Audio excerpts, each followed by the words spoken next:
Right बच्चों, ये देखो एलएलपी में कुछ अमेंडमेंट्स आए हैं पूरे एक्ट में, ठीक है, बट ना मैक्सिमम अमेंडमेंट्स जो है ना वो पेनल्टी और फाइन को लेके है, राइट। जनरली पेनल्टी या फाइन स्टूडेंट्स लर्न नहीं करते हैं। अगर आप लर्न कर रहे हो तो एक बार वो अमेंडमेंट्स देख के जाना, ठीक है।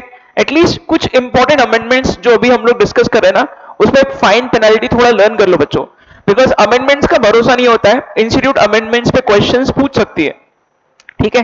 पहले एक काम करते हैं, पहले मैं आपको ऐसे अमेंडमेंट्स डिस्कस करके बता रहा हूं जो थोड़े से ज्यादा रेलेवेंट और इंपॉर्टेंट है, ठीक है। पूरे अमेंडमेंट्स एक साथ इस लेक्चर में डिस्कस कर रहे हैं, पहले अपने थोड़े डिस्कशन हुए थोड़े नहीं हुए, मैं आपको पूरे बता रहा हूं। सबसे फर्स्ट अमेंडमेंट क्या है, ये पॉइंट मैंने आपको सिखा दे, देखो, who can be partner in LLP. LLP में इंडिविजुअल पार्टनर बन सकता है, बॉडी कॉर्पोरेट भी पार्टनर बन सकती है। बट पहले क्या था, बॉडी कॉर्पोरेट का डेफिनेशन पुराने एक्ट का दिया था, पुराना एक्ट मतलब कंपनीज एक्ट 1956 का रेफरेंस दिया था, उसको चेंज कर दिया और पुराने एक्ट की जगह अभी नया वाला एक्ट जो है 2013 वाला, उसका सेक्शन 220 जो कंपनी को डिफाइन करता है उसका रेफरेंस दिया, ठीक है। छोटा सा अमेंडमेंट है, पहले बॉडी कॉर्पोरेट का रेफरेंस पुराने एक्ट का था, अब नए एक्ट का रेफरेंस दे रहा है, बस ये ऑलरेडी मैंने डिस्कस भी किया था, ठीक है। उसके बाद नीचे एक और इंपॉर्टेंट अमेंडमेंट है, मैंने आपको ये बताया भी था बच्चों, डेजिग्नेटेड पार्टनर जो होते हैं जो एलएलपी के बिजनेस को मैनेज करते हैं, डेजिग्नेटेड पार्टनर कम से कम 2 चाहिए, मिनिमम 2 डेजिग्नेटेड पार्टनर होना ही चाहिए, बराबर। डेजिग्नेटेड पार्टनर क्या करते हैं, जैसे कंपनी में डायरेक्टर का रोल होता है वैसे एलएलपी में डेजिग्नेटेड पार्टनर का रोल होता है। ये जो 2 डेजिग्नेटेड पार्टनर्स है जनरली इंडिविजुअल होता है, ठीक है। अगर कोई कंपनी या कोई आर्टिफिशियल एंटिटी डेजिग्नेटेड पार्टनर बनना चाहती है तो उसके लिए पॉइंट क्या था, वो नॉमिनी को अपॉइंट करें, ठीक है, इंडिविजुअल नॉमिनी को भेजेंगे जो एलएलपी के बिजनेस को मैनेज करेगी। अब डेजिग्नेटेड पार्टनर होने के लिए क्राइटेरिया, एक कंडीशन है कि वो रेसिडेंट होना जरूरी है। रेसिडेंट के लिए हम लोग जो पहले वाला पॉइंट था ना 182 डेज वाला, वो चेंज हो चुका है। अब ये रेसिडेंट का डेफिनेशन कैसे कर रहे हैं, अगर चालू साल में किसी को बनना है एलएलपी का डेजिग्नेटेड पार्टनर तो चालू साल में उसको क्या करना पड़ेगा, 120 दिन रहना पड़ेगा। प्रीसीडिंग फाइनेंशियल ईयर नहीं है यहाँ पे डेफिनेशन, यहाँ पे करंट फाइनेंशियल ईयर है, ठीक है। तो करंट फाइनेंशियल ईयर में आपको इंडिया में कितने दिन बिताने हैं, 120 डेज, तभी आप यहाँ पे एलएलपी के डेजिग्नेटेड पार्टनर बन सकते हो।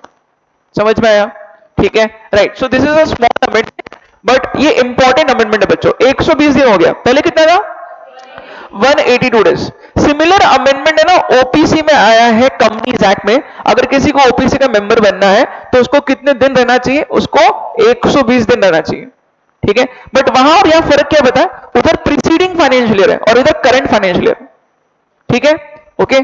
चलो अलग से एक लेक्चर लूंगा मैं आपको, कंपनीज एक्ट के भी अमेंडमेंट बताऊंगा, राइट। चलो अभी नीचे यहां पे और क्या चेंजेस आए, पहले मैं एक काम करता हूं जो सच में बहुत इंपॉर्टेंट अमेंडमेंट्स है उसको डिस्कस करते हैं, जहां पे पूरा सेक्शन का सेक्शन नया आया है, ठीक है बच्चों। स्मॉल कंपनी का डेफिनेशन सबको पता होगा, 2 क्लॉज 85 में कंपनीज एक्ट में आप लोगों ने स्मॉल कंपनी का डेफिनेशन सीखा था, उसमें भी चेंजेस आया, ठीक है। अभी मैं फिलहाल आपको सिर्फ इतना बता रहा हूं, पहले कभी भी एलएलपी में स्मॉल एलएलपी का डेफिनेशन था ही नहीं, इन्होंने अभी इसको अमेंड किया है और एक नया सेक्शन इंसर्ट करके स्मॉल लिमिटेड लायबिलिटी पार्टनरशिप को डिफाइन किया है, ठीक है। ध्यान से सुनना, इसका डेफिनेशन क्या है, बहुत इजी है बच्चों। छोटा एलएलपी किसको बोलते हैं, छोटा एलएलपी वो होगा जो 2 कंडीशंस मीट कर रहा है, गिन के 2 कंडीशंस है, इसको लर्न करना कंपलसरी है। मेरे को ऐसा गट फीलिंग आ रहा है कि इस पे ये एरिया पे क्वेश्चन आने का थोड़ा चांस ज्यादा है, क्यों, सेक्शन ही नया पूरा का पूरा, तो एलएलपी का ये वाला जो स्मॉल एलएलपी का जो एरिया है इस पे क्वेश्चन आने का पॉसिबिलिटी ज्यादा है बच्चों, ठीक है। जितने भी अमेंडमेंट्स डिस्कस कर रहे हैं ना उसमें ये सबसे इंपॉर्टेंट अमेंडमेंट्स ठीक है, राइट। क्या लिखा देखो, small limited liability partnership, section is 2TA, क्या डेफिनेशन इसका, 2 कंडीशंस मीट करना पड़ेगा, कंट्रीब्यूशन और दूसरा है टर्नर। कोई पता है ना कंट्रीब्यूशन वर्ड का मतलब क्या होता है बच्चों, यहां पे कंट्रीब्यूशन जो लिखा है, जो पहले नंबर पढ़ लेते हैं, okay, does not exceed rupees 25 lakh और such higher amount not exceeding ₹5 crore as may be prescribe. मतलब यहां पे लिमिट दिया है कंट्रीब्यूशन का, कम से कम यहां पे क्या बोल रहे हैं, कितना मतलब ज्यादा से ज्यादा हो सकता है 25 लाख।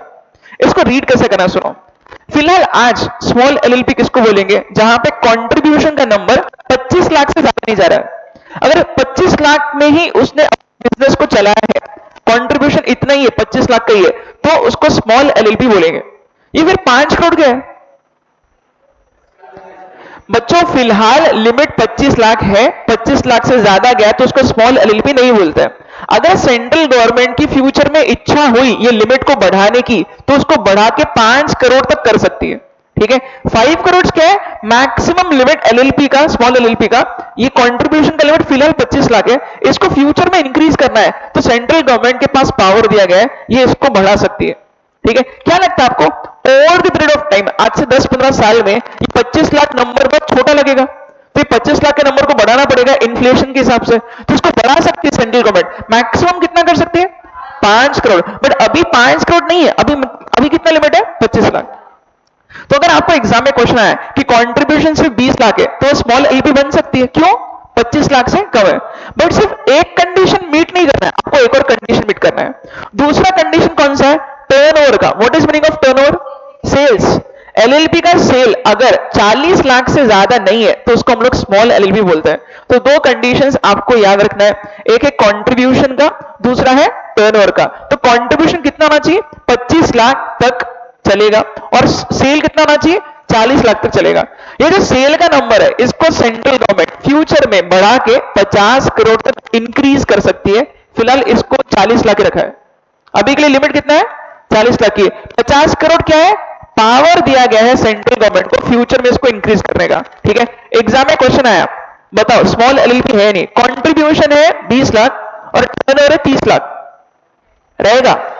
ठीक है, कंट्रीब्यूशन है 26 लाख और टर्नओवर है 30 लाख, नहीं है, क्यों?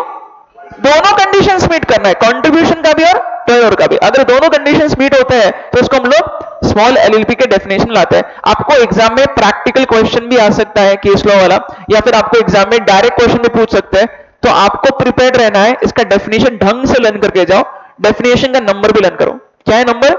Section 2TA। ठीक है, सेलेक्टेड जगह में बोल रहा हूं आपको डेफिनेशन लर्न कर रहे हैं, ये वाला वो एरिया जहां पे आपको लर्न करना पड़ेगा। सही है?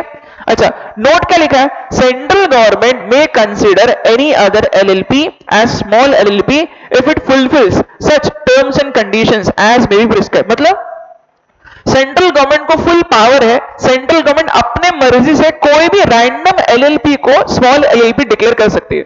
सपोज किसी एलएलपी का टर्नओवर है 50 लाख, कितना है? 50 लाख, और कंट्रीब्यूशन है 50 लाख, बताओ स्मॉल एलएलपी होगी क्या? नहीं, क्योंकि कंट्रीब्यूशन भी ज्यादा है, टर्नओवर भी ज्यादा है। बट सेंट्रल गवर्नमेंट को इसको स्मॉल एलएलपी डिक्लेयर करना है तो कर सकती है, उनकी मर्जी है। मतलब यहां पे पूरा फ्रीडम किसको दिया गया है? अपने हिसाब से हर एक चीज डिसाइड करने का सेंट्रल गवर्नमेंट को। Is it easy? ठीक है, जनरल रूल, दो नंबर्स लर्न करने, कंट्रीब्यूशन का और टर्नओवर का। Very very very important amendment, सबसे इंपॉर्टेंट अमेंडमेंट यही है। बाकी अमेंडमेंट एकदम छोटे छोटे हैं, उसमें कुछ दम भी नहीं है। क्लियर है? ठीक है, एक और अमेंडमेंट डिस्कस कर रहा हूं अभी, जो पूरा नया सेक्शन इंसर्ट किया है, एकदम न्यू सेक्शन है। ठीक है, अभी आपने लिखा भी बच्चों, कौन से सेक्शन की मैं बात कर रहा हूं? I am talking about section 34A। कौन सा सेक्शन है? 34A। ठीक है, पहले एक सिंपल चीज सुन लो तो आपको इजी लगेगा। ओके, क्या बताओ, सुनो बच्चों, ये देख लो, अगर कोई भी कंपनी है, अगर कोई भी कंपनी है तो कंपनी को अकाउंट्स मेंटेन करना पड़ता है ना? कोई भी कंपनी को अपने बुक्स ऑफ अकाउंट्स मेंटेन करना पड़ता है ना यार। ठीक है, ना ही सिर्फ इतना, कंपनीज एक्ट बोलता है अगर आप कंपनी हो तो आपका ऑडिट भी होना चाहिए। ठीक है, हर कंपनी अकाउंट्स मेंटेन करती है, हर कंपनी का ऑडिट भी करना जरूरी होता है। ऑडिट कौन करता है? ऑडिट में एक्सक्लूसिव मोनोपोली चार्टर्ड अकाउंटेंट के पास है। ठीक है, पहले आपको थोड़ा बेसिक पॉइंट बता रहा हूं, जितना केयरफुली सुनोगे उतना ढंग से नया सेक्शन समझेगा। ठीक है, कंपनी को दो चीजें करना पड़ता है, दो फॉर्मेलिटीज करना पड़ता है। एक अकाउंट्स मेंटेन करने का, एक्चुअली फॉर्मेलिटी नहीं बोलते, बहुत बड़ा काम है। ठीक है, अकाउंट्स मेंटेन करो प्लस ऑडिट भी करो। ऐसा अकाउंट्स मेंटेन करना है, उसका ऑडिट करना है, ऐसा क्यों करना है? क्योंकि बहुत लोगों ने पैसा लगाया है कंपनी में, तो शेयर होल्डर्स को ये तो जानना पड़ेगा कि अकाउंट जो कंपनी मेंटेन कर रही है ढंग से कर रही है नहीं कर रही है, तो इसलिए उसका ऑडिट भी करते हैं। ऑडिट एक प्रोफेशनल पर्सन करता है, ऑब्वियसली प्रोफेशनल पर्सन है चार्टर्ड अकाउंटेंट जिसके पास सर्टिफिकेट ऑफ प्रैक्टिस है, जो प्रैक्टिसिंग सीईओ होता है वो कंपनी का ऑडिट करता है। ठीक है, तो कंपनी को बुक्स मेंटेन करना है और उसका ऑडिट करना है। अब मैं आपको एक और चीज बता रहा हूं, जब भी कोई कंपनी अकाउंट्स मेंटेन करती है ना, तो अपने हिसाब से कुछ भी अनाप शनाप अकाउंट्स मेंटेन नहीं कर सकती। आपको एक सिंपल क्वेश्चन पूछता है, इसका आंसर करो बच्चों। कंपनी ने फर्नीचर खरीदा, कंपनी ने फर्नीचर परचेज किया, ठीक है, और कंपनी क्या कर रही है पता है, ये फर्नीचर को प्रॉफिट एंड लॉस अकाउंट में डेबिट कर रही है, सही कर रही है ना। फर्नीचर अगर खरीदती है कंपनी तो ये कहां दिखना चाहिए, पीएनएल अकाउंट में या बैलेंस शीट में? बैलेंस शीट में, सबको पता है, ठीक है। बट कंपनी ने इसको है ना पीएनएल अकाउंट को डेबिट कर दिया, खर्चा है बोल रही है, सही कर रही है गलत कर रही है? गलत कर रही है। इसके लिए कुछ रूल्स बनने चाहिए क्या कि कौन सी चीज को बैलेंस शीट में बताना है, कौन सी चीज को पीएनएल अकाउंट में बनाना है। इसके लिए रूल्स जो बने उसको हम लोग बोलते हैं अकाउंटिंग स्टैंडर्ड। क्या बोलते हैं? अकाउंटिंग स्टैंडर्ड, यानी कि एएस। सुना है आपने? आपने अकाउंटिंग स्टैंडर्ड वर्ड सुना है, राइट। तो कंपनी जब भी अकाउंट्स मेंटेन करती है तो उनको अकाउंटिंग स्टैंडर्ड फॉलो करना है। कोई भी कंपनी अपने हिसाब से कुछ भी चीजें नहीं कर सकती है, अकाउंटिंग स्टैंडर्ड को फॉलो करना पड़ता है कंपनीज को। अच्छा, ऑडिट कौन करता है? ऑडिटर, मतलब सीए, ठीक है। तो ऑडिटर जब ऑडिट करता है तो उसको भी कुछ स्टैंडर्ड्स फॉलो करने पड़ते हैं, उसको हम लोग बोलते हैं standards of auditing and assurance. AS and SA, AS क्या है? अकाउंटिंग स्टैंडर्ड, एसए क्या है? Standards on auditing and assurance. Auditing करने के लिए भी कुछ रूल्स होते हैं, सीए को वो रूल्स फॉलो करने पड़ते हैं। आपको बेसिक पॉइंट बता रहा हूं, एकदम शॉर्ट में समरी बता रहा हूं। हर कंपनी को अकाउंट्स मेंटेन करना है, उसको ऑडिट करना है, ठीक है। अकाउंट्स मेंटेन करने के लिए अकाउंटिंग स्टैंडर्ड फॉलो करना है, और ऑडिट करने के लिए ऑडिटर को स्टैंडर्ड्स ऑफ ऑडिटिंग फॉलो करना है, ठीक है। तो बच्चों ये बहुत ही बड़ा सब्जेक्ट है अपने आप में। सीए इंटर में accounting standards, standards of auditing, ये बहुत ही ज्यादा इंपॉर्टेंट सब्जेक्ट्स बन जाते हैं। अब मैं आपको सिर्फ एक ही चीज बता रहा हूं, ये मैं कंपनी का क्यों बता रहा हूं, हम लोग तो एलएलपी एक्ट पढ़ रहे हैं। एलएलपी को अभी तक अकाउंटिंग स्टैंडर्ड्स और स्टैंडर्ड्स ऑफ ऑडिटिंग का कंप्लायंस था ही नहीं। अब इन्होंने बोला जैसे कंपनीज एक्ट कंपनी को कंपलसरी करता है एएस और एसए फॉलो करने के लिए, उसी तरीके से सिमिलर पॉइंट इन्होंने अब एलएलपी को भी लागू कर दिया है, और इसके लिए नया सेक्शन इंसर्ट किया है। Section is 34A। कौन सा सेक्शन है? 34A, ठीक है। देख लो, मैं आपको शॉर्ट में नीचे से ऊपर जाता है। सेक्शन 34A क्या है? Accounting and auditing standards. देख लो बच्चों, अकाउंटिंग स्टैंडर्ड्स फॉलो करना है, ठीक है, और स्टैंडर्ड्स ऑफ ऑडिटिंग फॉलो करना है, बराबर। बट यहां पे एक चीज और बता रहा हूं, सुनो। ये जो अकाउंटिंग स्टैंडर्ड्स होते हैं और ये ऑडिटिंग के जो स्टैंडर्ड्स बनते हैं, इसको कौन बनाता है? इसको बनाती है सेंट्रल गवर्नमेंट। कौन बनाती है? सेंट्रल गवर्नमेंट, ठीक है। और बच्चों सेंट्रल गवर्नमेंट है ना, ये किसका कंसल्टेशन लेती है? एनएफआरए का। ऐसा क्यों? इसके बारे में थोड़ा बता रहा हूं, सुन लो बच्चों। एनएफआरए एक एक्सपर्ट बॉडी है जो गवर्नमेंट को रिकमेंड करती है कि कैसे अकाउंटिंग और ऑडिटिंग के स्टैंडर्ड्स बना चाहिए। एनएफआरए का फुल फॉर्म लिखा है, फुल फॉर्म पढ़ो। नेशनल फाइनेंशियल रिपोर्टिंग अथॉरिटी, मतलब जब आपके फाइनेंशियल स्टेटमेंट्स को रिपोर्ट करते हो तो वो ऑडिटिंग और अकाउंटिंग स्टैंडर्ड्स कैसे बनना चाहिए, ये बॉडी जो है रिकमेंड करती है किसको? सेंट्रल गवर्नमेंट को। दोनों मिलकर बनाते हैं, दोनों भी मिलकर बनाते हैं। एनएफआरए का रेफरेंस दिया 132 ऑफ कंपनीज एक्ट, वही बता रहा हूं। अभी तक ये सब कंपनीज एक्ट में चल रहा था, ये भी कॉपी पेस्ट करके कहां आ गया?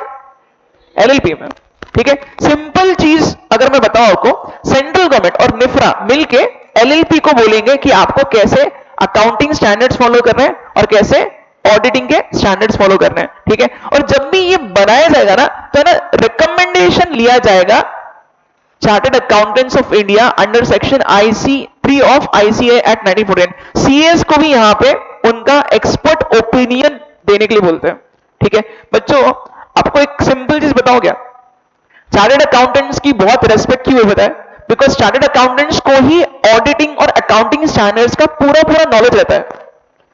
एक्सक्लूसिव मोनोपोली क्यों है? सिर्फ सीएस ही ऑडिट क्यों कर सकते हैं? क्योंकि सीएस एक ऐसे प्रोफेशनल होते हैं जिनको अकाउंटिंग और ऑडिटिंग स्टैंडर्ड्स पता होता है। वो देख के बोल सकते हैं कि कंपनी का बैलेंस शीट सही बना है गलत बना है। और अगर कुछ गलत लग रहा है तो सीए क्या करेगा? अपने ऑडिट रिपोर्ट में लिख देगा। अगर ऑडिट रिपोर्ट में सीए ने कंपनी की बैंड बजाने का सोच लिया है तो ऑडिट रिपोर्ट में क्वालिफाई कर देगा, बोल देगा सीधा कि ये कंपनी का बैलेंस शीट में इतने सारे गलतियां है। जैसे ही वो ऑडिट रिपोर्ट लोग पढ़ेंगे, उस कंपनी का शेयर का भाव नीचे आ जाएगा। क्यों? क्योंकि कंपनी में क्या क्या प्रॉब्लम्स है वो ऑडिटर ने हाईलाइट किया है। एक और चीज बताओ क्या सीक्रेट, अगर कोई कंपनी का ऑडिटर रिजाइन कर रहा है, रिजाइन, ये सबसे बड़ा निगेटिव चीज है कोई भी कंपनी को लेकर। बहुत सारे कंपनीज ने देखे जहां पे कंपनी का ऑडिटर रिजाइन कर रहा है ये बोल के कि मेरे को एक कंपनी में बहुत घोटाले लग रहे हैं, तो बच्चों सबसे पहले वो कंपनी के शेयर को बेच कर निकल जाना चाहिए, राइट? तो ना इनका बहुत ज्यादा इंपॉर्टेंस होता है। ऑडिटर एक ऐसा पर्सन है जो ऐसा काम करता है जिसके बारे में जनरली लोग तारीफ नहीं करते, बट ऑडिटर का बहुत इंपॉर्टेंट रोल होता है।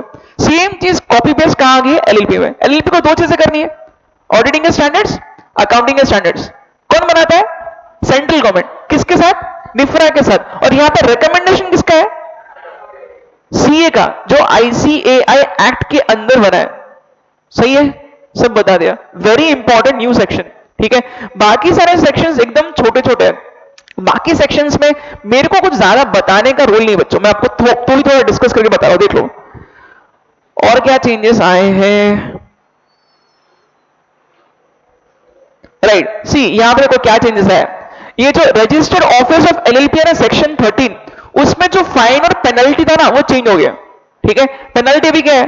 500 रुपए पर डे भरना पड़ेगा जितने दिन आपने देरी की है, और इसका मैक्सिमम पेनल्टी कितना हो गया? 50,000। ये आपको बैठ के लर्न करना है, ठीक है। इसमें मतलब एज ए टीचर मैं कुछ खास नहीं कर सकता हूं। पहले फाइन अलग था, अब फाइन चेंज हो चुका है, ठीक है। अगर आपको लर्न होता है तो गुड एनफ, नहीं होता है तो एक बार का इसको थोड़ा स्किप करोगे तो भी चलेगा, ठीक है। फाइन से पेनल्टीज पे उतने क्वेश्चंस नहीं आते, राइट। आ जाओ नीचे और क्या लिखा है।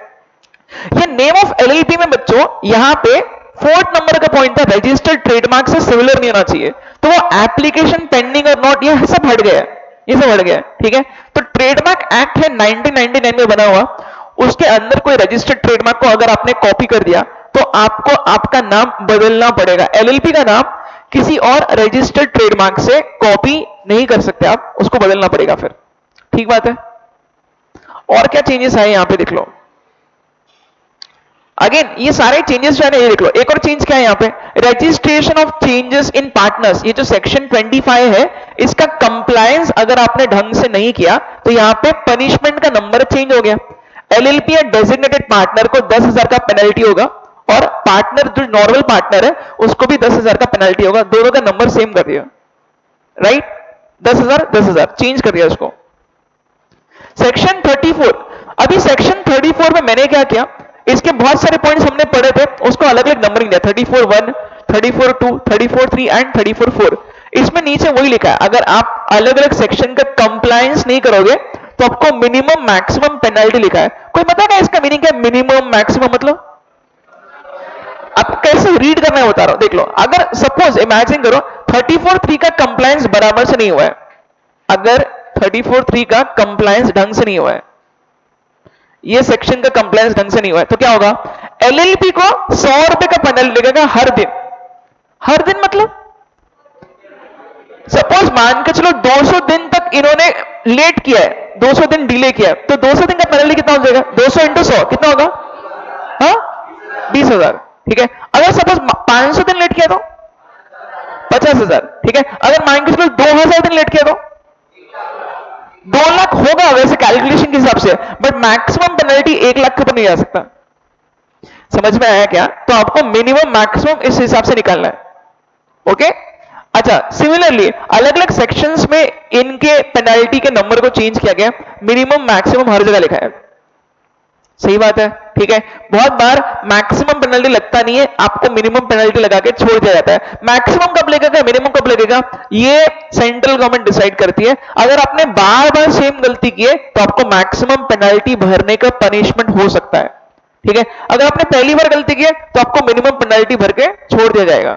सेम गलती बार बार कर रहे हो मतलब जानबूझ के कर रहे हो तो आपको मैक्सिमम पेनल्टी लगेगा, राइट। सिमिलरली बच्चों अभी देखो ये नीचे सिर्फ बता रहा हूं मैं आपको क्या क्या चेंजेस हुए हैं। अगेन देख लो यहां पे क्या लिखा है, सेक्शन 30 केस 1, अगर आपने क्रेडिटर्स के साथ फ्रॉड किया तो यहां पे इंप्रिजनमेंट लिखा है। ये इंपॉर्टेंट मार्क करो क्योंकि this is the very few cases जहां पे जेल का प्रोविजन है, 5 साल तक का जेल होगा, ठीक है। जेल का प्रोविजन हमने जनरली पढ़ा नहीं है, यहां पे जेल का प्रोविजन आ चुका है बच्चों। तो 5 साल तक का जेल और फाइन 50,000 से 5 लाख तक। कोई इसका मीनिंग बताएगा? अप टू 5 इयर्स मतलब 5 साल मैक्सिमम है, अप टू, ठीक है। अच्छा 2 साल का भी हो सकता है, 6 महीने का भी हो सकता है, ये डिपेंड करेगा सेंट्रल गवर्नमेंट पे। तो 5 साल तक ऐसे क्यों लिखा है? अगर आपने बहुत बड़े लेवल का अगर फ्रॉड किया है या फिर बार बार फ्रॉड कर रहे हो तो 5 साल तक का जेल, कड़ी से कड़ी सजा हो सकती है, ठीक है। और पेनल्टी नीचे देखो कितना फाइन भरना है, 50,000 से 5 लाख। 50,000 मिनिमम पेनल्टी हो गया, मैक्सिमम कितना? 5 लाख। अगर बार बार सेम चीज गलत काम कर रहे हो तो 5 लाख तक का पेनल्टी लग सकता है, राइट। ऐसा उसको रीड करना है, ओके। अच्छा सिमिलरली बच्चों नीचे यहां पे देख लो, यहां पे वही लिखा है, एनुअल रिटर्न फाइल नहीं किया तो एलएलपी को minimum 100 rupees per day, designated partner को भी उतना रखा है, मैक्सिमम 1 लाख है एलएलपी को और डेजिग्नेटेड पार्टनर को 50,000। अगेन अमेंडमेंट आया, ठीक है। वैसे ही अमेंडमेंट्स आए पूरे मैक्सिमम, मतलब 2-3 अमेंडमेंट्स छोड़ के बाकी सब उतने कुछ सीरियसली इंपॉर्टेंट अमेंडमेंट्स नहीं है। पेमेंट ऑफ एडिशनल फीस, ये सेक्शन 69 में जो 300 दिन का डील अलाउड था ना, 100 रुपीज पर डे का, अभी यहां पे इन्होंने अमाउंट प्रिस्क्राइब नहीं किया, सेंट्रल गवर्नमेंट बताएगी रूल्स बना के, अभी तक रूल्स नहीं बनाया, ठीक है। तो इसमें अमेंडमेंट क्या है देख लो, अगर कोई भी डॉक्यूमेंट या रिटर्न आपने टाइम पे फाइल नहीं किया है तो आप उसको बाद में फाइल कर सकते हो, कितने भी दिन लेट चलेगा, बट आपको एडिशनल फीस पे करना पड़ेगा, ठीक है। बच्चों एडिशनल फीस मतलब ओरिजिनल फीस तो भरना ही है, उसके ऊपर एडिशनल एक्स्ट्रा फीस भरो क्योंकि आपने लेट डॉक्यूमेंट को फाइल किया है। एक क्वेश्चन का आंसर करो, एनुअल रिटर्न कितने दिन में फाइल करना चाहिए? 60 डेज। कहां से? फाइनेंशियल ईयर खत्म हो गया वहां से 60 दिन में आपको एनुअल रिटर्न फाइल करना है। अगर 60 डेज से लेट हो गया तो लेट भी फाइल कर सकते हो, बट आपको अब एडिशनल फीस पे करना पड़ेगा। कितना एडिशनल फीस? सेंट्रल गवर्नमेंट बताएगी, हमें नहीं पता, अभी तक यहां लिखा नहीं है कि कितना अमाउंट होगा। As may be prescribe, prescribe by home? Central government बताएगी। और सेंट्रल गवर्नमेंट ये भी कर सकती है, छोटी एलएलपी को कम फीस, बड़ी एलएलपी को ज्यादा फीस, ये अपने हिसाब से इसमें चेंजेस ला सकती है। पूरी चेंजेस कौन लाएगी? Central government. Is it easy? पक्का?